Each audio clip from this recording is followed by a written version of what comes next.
Shalom untuk kita semua, jumpa lagi di video kita kali ini yang akan membahas mengenai pembelahan sel. Apa dan bagaimana pembelahan sel itu, kita akan pahaminya di slide-slide berikutnya. Baik, ya, sebagai pendahuluan, kita tahu makhluk hidup ini punya karakteristik dasar, ya, salah satunya yaitu mampu bereproduksi, ya. Ini yang membedakan dengan makhluk tak hidup, ya. Bereproduksi itu artinya menghasilkan keturunan, ya, yang nantinya bertujuan untuk melestarikan jenisnya agar tidak punah. Nah, dalam proses menghasilkan keturunan baru atau individu baru, ya, dari individu sebelumnya itu melalui proses reproduksi. Nah, di dalam proses reproduksi ini ada hal penting yang terjadi di sana, ya, yaitu pembelahan sel. Sehingga kita bisa katakan bahwa sel baru ini, ya, yang ada pada organisme baru ini, itu muncul dari sel induknya, sel sebelumnya. Nah, munculnya sel baru ini terjadi akibat peristiwa pembelahan sel. Dari kalimat ini dikatakan bahwa individu baru itu berasal dari individu sebelumnya, ya, melalui proses reproduksi, di mana di dalam proses reproduksi ini ada hal penting yang terjadi di sana, yaitu pembelahan sel. Jadi sel baru itu dihasilkan dari sel sebelumnya. Nah, itu dikemukakan oleh Rudolf Virchow. Dia mengatakan bahwa di mana sel ada, pasti ada sel pendahulunya. Ada hewan saat ini yang hidup itu karena ada hewan sebelumnya, ya. Jadi sel hewan itu berasal dari sel hewan yang ada sebelumnya. Sel tumbuhan yang ada saat ini itu ada karena sel tumbuhan yang ada sebelumnya. Dan itu terjadi karena melalui proses produksi. Di dalamnya itu ada peristiwa pembelahan sel. Jadi ini adalah kalimat bahasa Latinnya, ya. Omnicellula e cellula, yang artinya setiap sel berasal dari sel. Ya, ini contoh gambar, ya, di mana organisme baru itu dihasilkan dari organisme sebelumnya melalui peristiwa produksi, di mana di dalam peristiwa reproduksi itu ada peristiwa pembelahan sel, ya. Bahkan ketika munculnya organisme baru, dalam pertumbuhannya juga di situ terjadi peristiwa pembelahan sel. Nah, ini contoh pada manusia, reproduksi seksual, ya. Kemudian di situ ada pembelahan sel gamet yang dikenal dengan meiosis. Kemudian dalam pertumbuhannya dari zigot menjadi bayi, kemudian menjadi dewasa, itu terjadi peristiwa pembelahan sel, yaitu pembelahan mitosis, ya. Nanti kita akan pelajari ini jenis-jenis pembelahan sel, ya.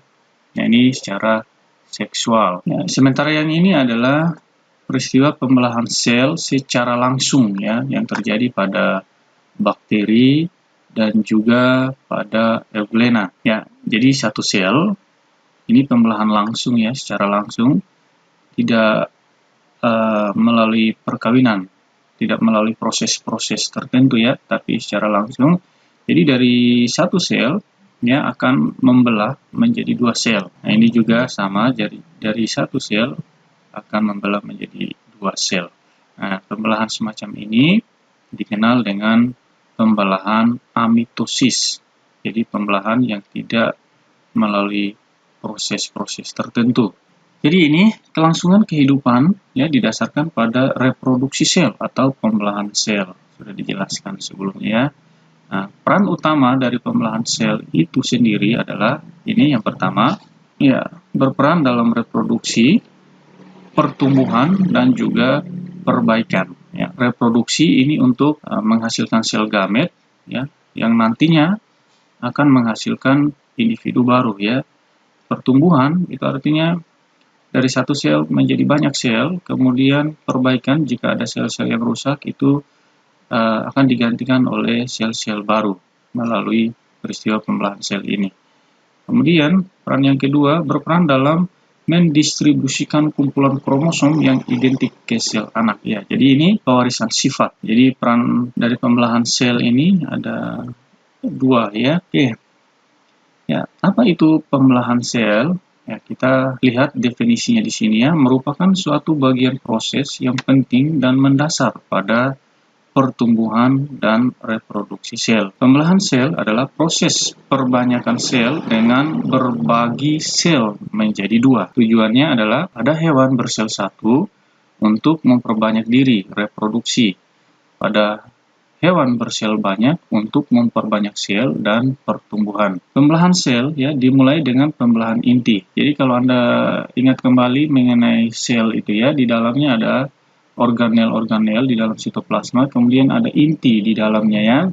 Nah, pembelahan sel itu pertama kali dimulai pada pembelahan inti ini ya. Kemudian diikuti dengan pembelahan sitoplasma. Ya, jadi adanya organisme baru ya, organel baru, jaringan baru, itu hanya terjadi karena adanya pembelahan sel ini. Jadi nanti dalam pembelahan sel, ya, saya ulangi, itu pertama dimulai pada pembelahan inti sel ya, yang dikenal dengan karyokinesis. Kemudian diikuti dengan pembelahan sitoplasma, yang kita kenal juga sebagai sitokinesis. Ya, pembelahan sel itu dimulai pada pembelahan inti sel yang dikenal dengan karyokinesis. Nah, apa yang ada di dalam inti sel ini? Nah, yang ada di dalam inti sel itu ya, berupa makromolekul biokimia yang kompleks ya, yang tersusun atas rantai nukleotida yang mengandung informasi genetik. Ya. Jadi itu biasa kita sebut sebagai kromosom. Ya. Nah, di dalam kromosom ini ada materi DNA di dalamnya dan juga ada RNA ya. DNA ini adalah asam deoksiribonukleat ya. Kemudian RNA itu adalah asam ribonukleat. Pada umumnya DNA ini tersusun atas 3 komponen utama ya, yaitu basa nitrogen, kemudian ada gula pentosa, kemudian ada gugus fosfat ya. Untuk basa nitrogen, kalau Anda pernah pelajari, itu ada beberapa basa yang dikenal di sana ya, yaitu adenin, ada sitosin, ada guanin. Ketiganya itu terdapat pada DNA dan RNA. Lalu ada timin yang hanya terdapat pada DNA, kemudian ada urasil yang hanya terdapat pada RNA. Nah, untuk menyangkut materi genetik ini, nanti Anda akan memperdalam pada mata kuliah genetika ya. Kita di sini akan bahas secara garis besarnya saja. Oke, pada manusia kromosom itu terdapat 46 kromosom ya. 23 kromosom itu dari ayah, 23-nya lagi itu dari ibu ya. Terus 22 pasang atau 44 kromosom itu adalah kromosom tubuh ya, somatik. Kemudian 2 pasangnya itu adalah kromosom X dan kromosom Y atau kromosom seks. Ya, ini gambaran mengenai kromosom ataupun DNA dan RNA ya. Secara kimia, nukleolus terdiri atas DNA, ARN, dan protein.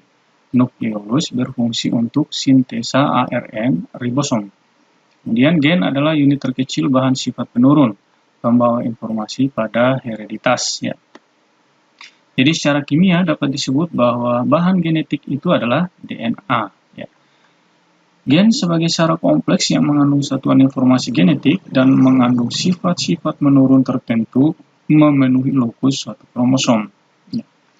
Gen menumbuhkan serta mengatur berbagai jenis karakter dalam tubuh, baik fisik maupun psikis. Jadi gen tersimpan di dalam setiap lokus yang khas dalam kromosom. Ya, ini gambar dari kromosom ya. Ada 2 bagian utama, yaitu ini adalah lengan, kemudian di tengahnya ini adalah kinetochore atau sentromer atau kepala. Ya. Nah, di dalam kepala atau sentromer atau kinetochore itu tidak terdapat kromonema ya, atau tidak terdapat gen di sini. Jadi gen itu atau DNA itu adanya di lengan sini, lengan kromatin. Nanti di kinetekor ini ya berfungsi pada saat pembelahan sel ya, di mana gelendong inti ya atau spindle gitu ya melekat di sini, sehingga nanti ini akan ditarik menuju ke kutub sel ya. Kemudian bagian lengan ya adalah badan kromosom sendiri mengandung kromonema dan gen. Lengan memiliki 3 daerah ya, Anda bisa baca sendiri di sini ya. Jadi lengan itu biasa disebut juga kromatid ya. Ini adalah kepalanya atau sentromer atau kinetokor. Kromosom manusia dibedakan atas 2 tipe ya. Ada autosom ya, ialah kromosom biasa yang tidak berperan menentukan dalam mengatur jenis kelamin. Ya, ada 46 kromosom di dalam nukleus sel tubuh manusia. Kemudian ada gonosom, ialah kromosom seks ya, yang berperan dalam menentukan jenis kelamin. Ya, biasanya dibedakan atas kromosom X dan kromosom Y ya. Itu mengenai bahan hereditas yang terdapat pada inti sel. Ya, sekarang kita masuk pada reproduksi sel. Dalam hal ini kita bicara mengenai pembelahan sel ya. Jadi ada 3 jenis reproduksi sel, yaitu amitosis, mitosis, dan meiosis. Amitosis ya, itu adalah pembelahan secara langsung. Contohnya ini adalah sel bakteri dari 1 langsung membelah menjadi 2 gitu ya, atau euglena dari 1 menjadi 2. Jadi ini pembelahan biner namanya, 1 menjadi 2. Dan itu tidak melalui tahapan-tahapan khusus ya. Ini secara langsung terjadi, makanya disebut mitosis. Kemudian ada pembelahan mitosis, yaitu pembelahan sel tubuh ya. Sel tubuh itu juga dikenal dengan sel somatik ya. Jadi pembelahan mitosis ini nanti akan terjadi pada sigot, pembuahan dari sperma dan sel telur ya. Ini akan terjadi pertumbuhan di sini nanti karena ada pembelahan sel secara mitosis di sini. Sampai menjadi bayi. Bayi akan bertumbuh besar ya, menjadi dewasa itu berkat adanya pembelahan sel secara mitosis, yaitu pertambahan sel ya menjadi banyak. Nah, kemudian pembelahan meiosis yaitu pembelahan sel kelamin ya. Untuk laki-laki itu untuk menghasilkan sel sperma, kemudian pada perempuan itu untuk menghasilkan sel telur. Nah, itu bedanya. Nanti kita akan bahas lebih lanjut pada slide berikutnya mengenai definisi dari ketiga jenis pembelahan sel ini. Ya, nah ini amitosis ya. Reproduksi sel di mana sel membelah diri secara langsung tanpa melalui tahapan-tahapan pembelahan sel. Umumnya terjadi pada sel-sel yang bersifat prokariotik. Ya, contohnya ada bakteri dan ganggang biru. Sementara mitosis itu reproduksi sel di mana sel membelah diri melalui tahapan-tahapan yang teratur. Umumnya terjadi pada sel-sel yang bersifat eukariotik, bersel banyak ya. Kalau di atas prokariotik ini yang biasanya bersel satu. Kemudian ini proses mitosis tersebut terdiri atas beberapa fasa, yaitu profasa, metafasa, anafasa, telofasa. Nanti ini juga dibagi, ada profasa awal, profasa akhir, metafasa awal, metafasa akhir, dan seterusnya. Ya. Antara fasa telofasa ke fasa profasa berikutnya terdapat fasa istirahat atau interfasa. Ya. Nanti ini kita akan bahas khusus mengenai pembelahan mitosis pada video berikutnya ya. Nah, sementara meiosis yaitu pembelahan reduksi ya, hanya terjadi pada fase reproduksi seksual atau pada jaringan nutfah. Kita sekarang masuk pada tahapan pembelahan sel. Sel itu siklusnya itu kurang lebih 24 jam ya. Sambil lihat gambar di sini, pertama dan yang kedua ya. Jadi dalam pembelahan sel itu ada 2 tahap utama, yaitu tahap interfase, ya, interfasa, kemudian ada tahap mitotik, ya, atau kalau di buku lain disebutnya mitosis. Itu sama saja. Pada tahap interfasa ini adalah tahap yang paling lama, ya. Di sini ditulis kurang lebih 23 jam, ya, dari sekitar 24 jam itu tahap interfasa paling lama, yaitu 23 jam. Nah, kalau Anda perhatikan diagram ini, diagram lingkaran ini ya. Jadi mulai dari sini sampai ke sini, jadi luasan ini paling besar itu adalah tahap interface ini. Nah, di mana di dalam tahap interface itu terdapat 3 tahap. Nah, sama juga di atas ya. Jadi sebelum masuk tahap M ini, maka ada tahap pertama yaitu mulai dari sini sampai ke G2. Itu adalah tahap interface. Nah, apa saja yang terjadi pada tahap interface? Nah, ini secara garis besar disebutkan, nanti pada slide berikutnya akan diperjelas. Pada G1 itu terjadi proses pertambahan volume. Ya, pada sumber lain disebutkan sebelum tahap G1 ada yang namanya G0 ya, gap 0, di mana G0 itu merupakan tahap istirahat dari sel atau disebut tahap dormant ya. Kalau sel itu mampu membelah, maka dia akan masuk ke tahap interface. Kalau tidak bisa, berarti sel itu akan dormant atau mati, gitu ya, tidak mengalami pembelahan. Kalau sel itu mampu membelah, maka dia akan masuk ke tahap pertama, yaitu tahap interface ini. Dimulai dari yang pertama G1, gap 1 ya, proses pertambahan volume. Ya, kenapa ini bisa volumenya bertambah nanti kita lihat di slide berikutnya. Kemudian yang setelah G1 ada tahap S ini ya, atau sintesis protein, proses replikasi DNA dan sintesis protein. Kemudian di tahap G2 ini adalah proses pembentukan organel sel anakan. Nah, kalau ini sudah siap ya, ini tahap persiapan atau interfase. Kalau ini sudah siap, maka sel akan masuk ke tahap mitotik, pembelahan inti sel dan juga pembelahan sitoplasma ya. Masuk ke tahap yang kedua yaitu tahap mitotik ini.